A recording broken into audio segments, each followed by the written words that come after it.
Hello, this is Mike from Dimensional Walking. And today I want to talk about something that I think is really fascinating, something I stumbled upon and then started doing a lot of research, and I even loved it more after I kept going. Now, I've written in the past about shadow people.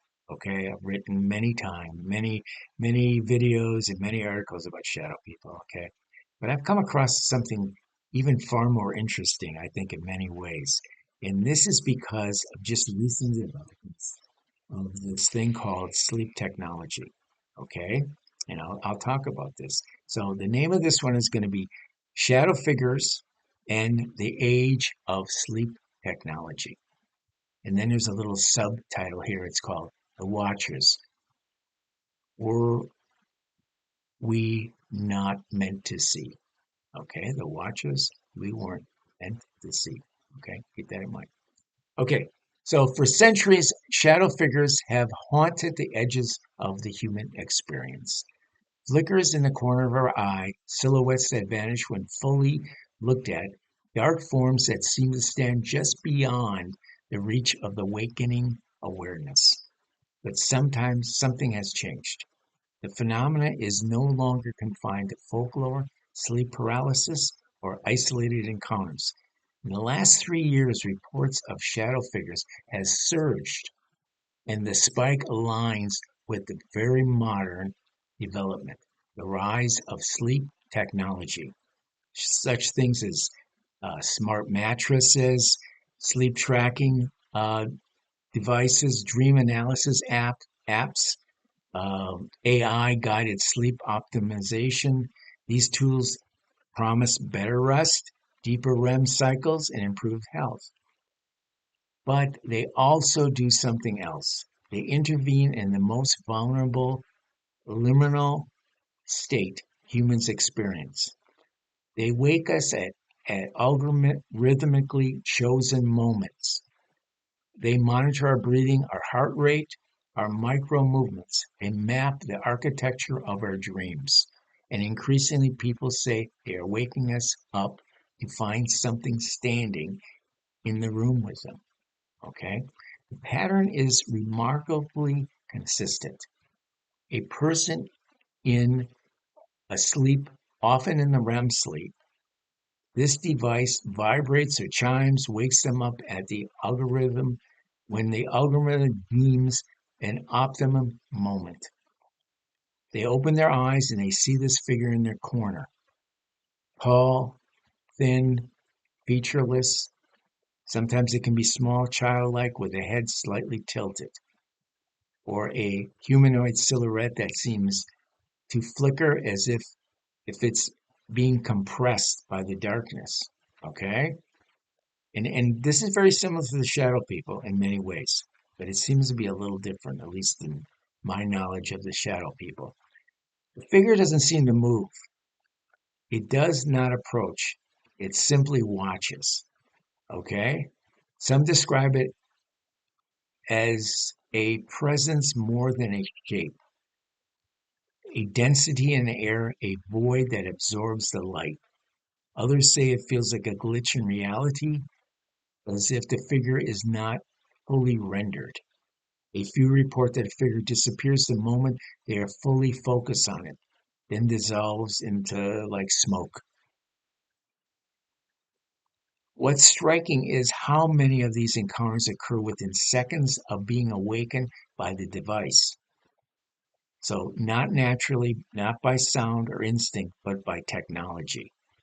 This raises the question few people want to ask. What exactly are these devices waking us into? Okay. Sleep researchers have long known that border between REM sleep and awakening consciousness is fragile. In this threshold, the brain is still partially dreaming, partially receiving the external world. It is a state where hallucinations, visions, and altered perceptions are common. But the shadow figure phenomenon doesn't behave like a hallucination. Hallucinations are chaotic, shifting, and unstable. Shadow figures are consistent structure and eerily similar across cultures, ages, and technologies. Some theorists propose that sleep tech is interrupting a natural neurological barrier, a protective veil that normally prevents us from perceiving otherwise existing in this liminal space between dreaming and awakening. When the device wakes you at the perfect moment, it may be perfect for data collection, but not for the psyche. Others suggest the devices themselves act as receivers. They emit low-level electromagnetic uh, uh, data fields. They monitor biosignals. They sync with Wi-Fi, Bluetooth, and cloud servers.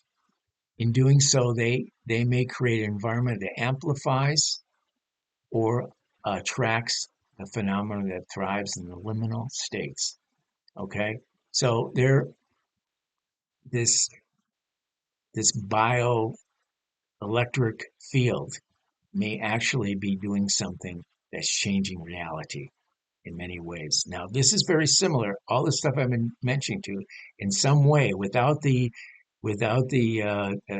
sleep tech, is very similar to the shadow people we've talked about, but it still is different.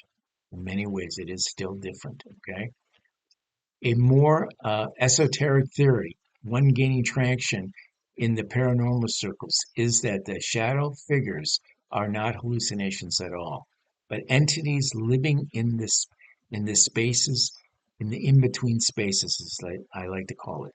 Okay,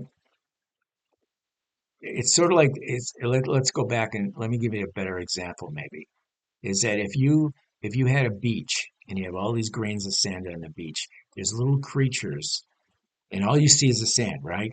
But in between the grains of sand, there's little creatures that live, little tiny microscopic creatures. And the only way you can see them is look through a microscope. That is sort of what I'm talking about here. It's the in between spaces. Okay. So these beings that exist in the cracks in the consciousness, visible only when the mind is in a transitional stage.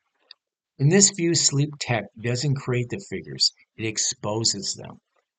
The most unsettling reports come from people who say that the figures appear before they are fully awakened, as if the figure is aware of the device's timing. They're just waiting, basically, standing there, or whatever, standing there, I guess, and waiting for the device to awaken you.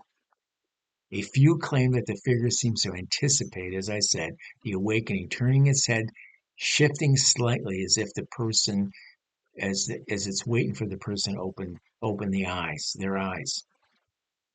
Then there is this rare but chilling account where the figure appears closer on different nights, meaning it starts out at 3 feet and now it's at 2 feet and then it's at 1 feet and then maybe it's right in your face or right on top of your face, okay, which would be a little creepy.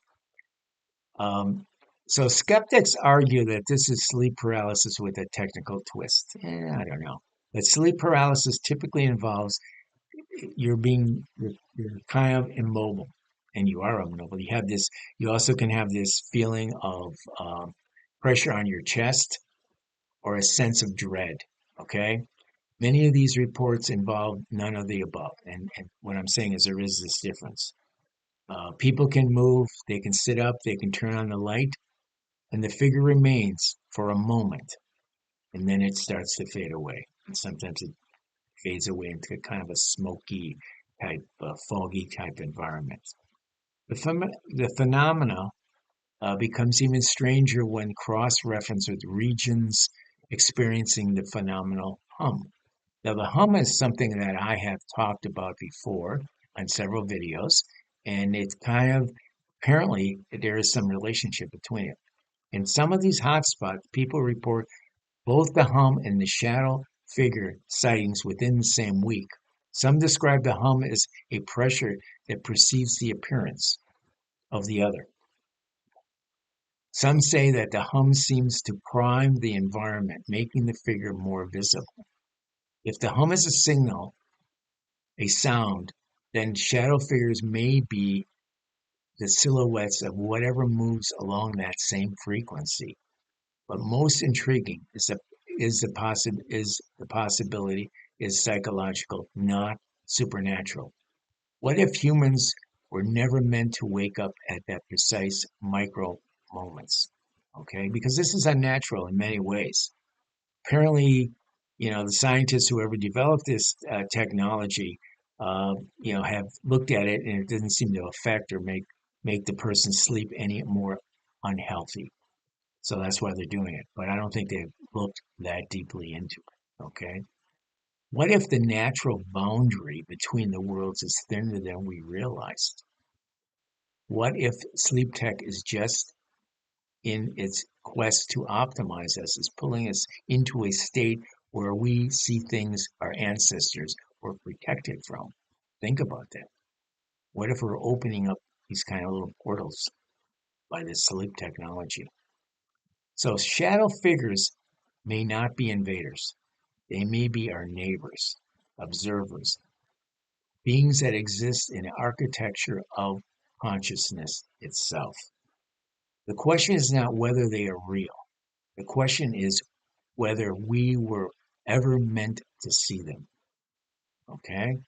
It's something profound to think about. Okay? And profound to think about if you're going to get into sleep technology. Who knows? I'm sure every person does not experience this. Otherwise, I doubt if they could be selling any of this. Okay? So, anyways, with all that said, happy trails until we meet again. Bye bye.